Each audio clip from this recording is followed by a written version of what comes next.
Okay, welcome to Chapter 11, Human Rights, Race and Integration, Africa and Canada. Now, I'm gonna. This is gonna be a long episode. Well, you can already see because you knew that when you clicked on it. This was going to be longer than normal. So I'm sorry about that.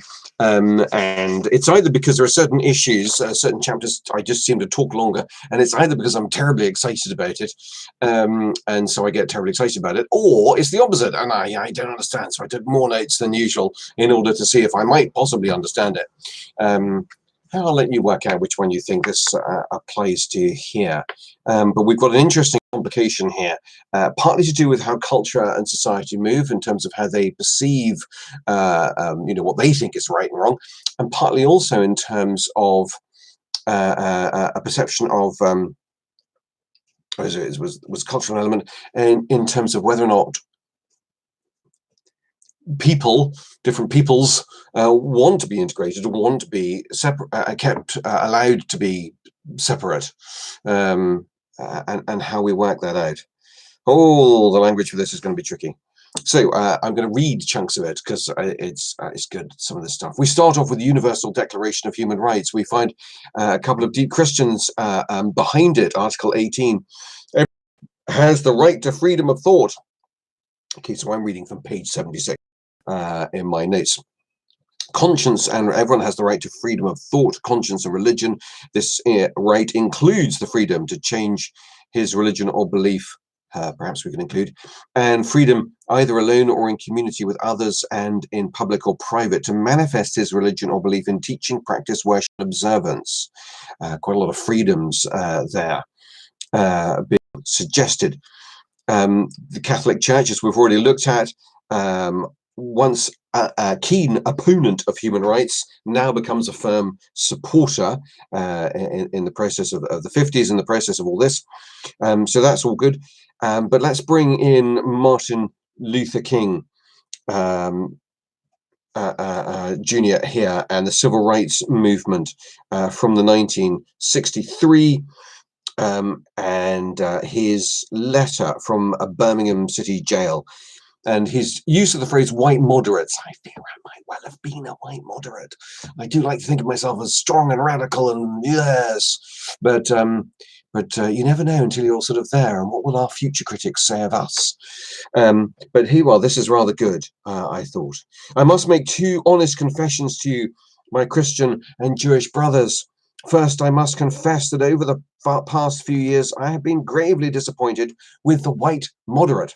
I have almost reached the regrettable conclusion that the Negro's great stumbling block in his stride toward freedom is not the white citizen's counselor, nor the Ku Klux Klaner, but the white moderate who is more devoted to order than to justice, who prefers a negative peace, which is the absence of tension, to a positive peace, which is the presence of justice, who constantly says, I agree with you in the goal you seek, but I cannot agree with you in the methods of your direct action, who paternalistically believes he can set the timetable for another man's freedom, who lives by a mythical concept of time and who constantly advises the Negro to wait for a more convenient season. Shallow understanding from people of goodwill is more frustrating than absolute misunderstanding from people of ill will. Lukewarm acceptance is much more bewildering than outright rejection.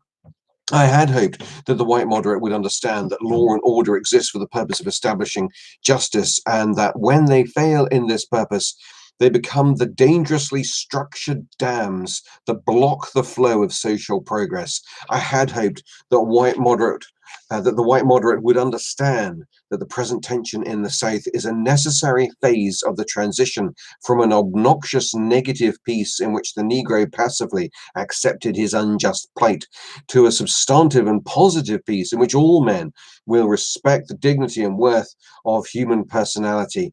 Actually, we who engage in non-violent direct action are not the creators of tension. We merely bring to the surface the hidden tension that is already alive.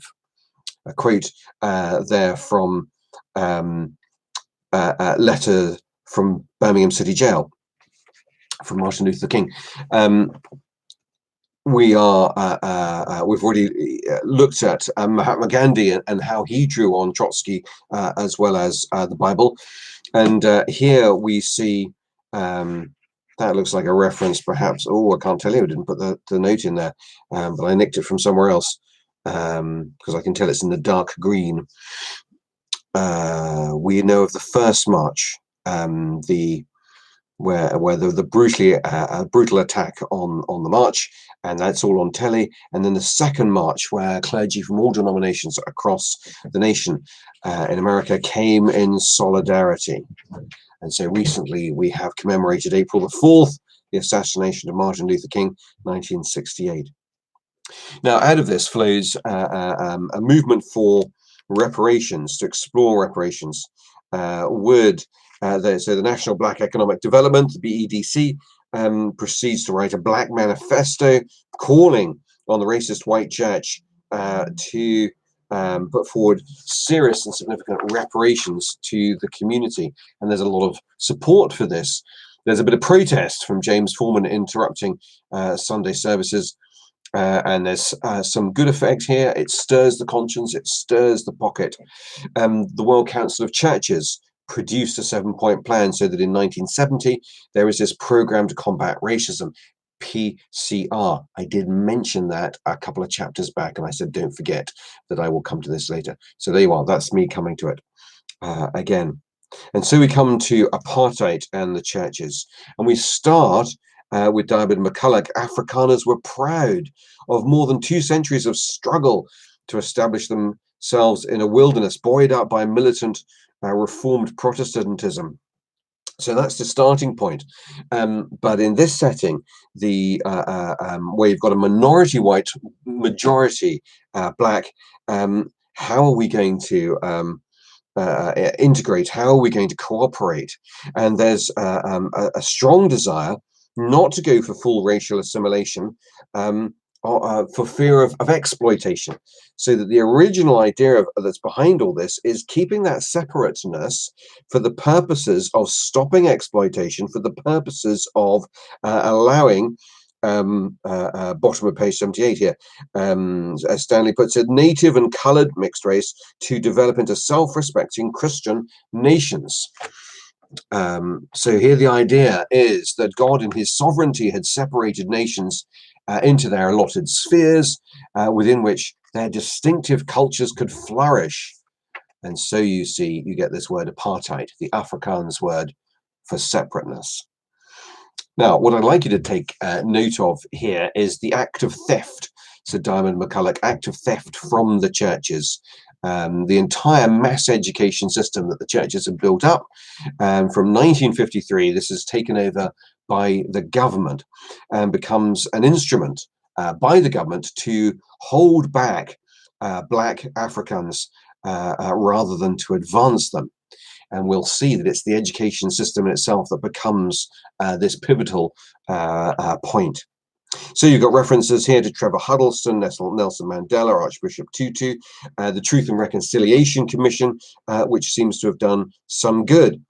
And then you've got the 1960s. So you've got Sharpeville Massacre in the 1960s, top of page 80. It is our conviction that the right to own land wherever he is domiciled, and to participate in the government of his country is part of the dignity of the adult man or woman. And for this reason, a policy which permanently denies to white people the right of collaboration in the government of the country in which they are citizens cannot be justified. So here, excuse me, here we have this strong statement of a call for justice. And so we see the rise of the Christian Institute. But the problem with getting the black Christian population mobilized, and so the step is going to be through schools and universities, Student Christian Association, Student Christian Movement. Now, those of you familiar with the SCM in England, should be slow to make too many parallels with the SCM in South Africa. SCM in England, not highly renowned for its creedal position on anything, and SCM in South Africa being very clearly part of the International Fellowship of Evangelical Students. So it's very clearly in that school of thought.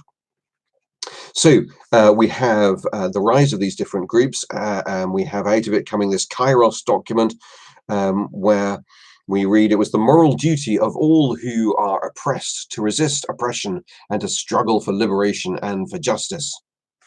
So finally, they come to the end of apartheid, May 1994.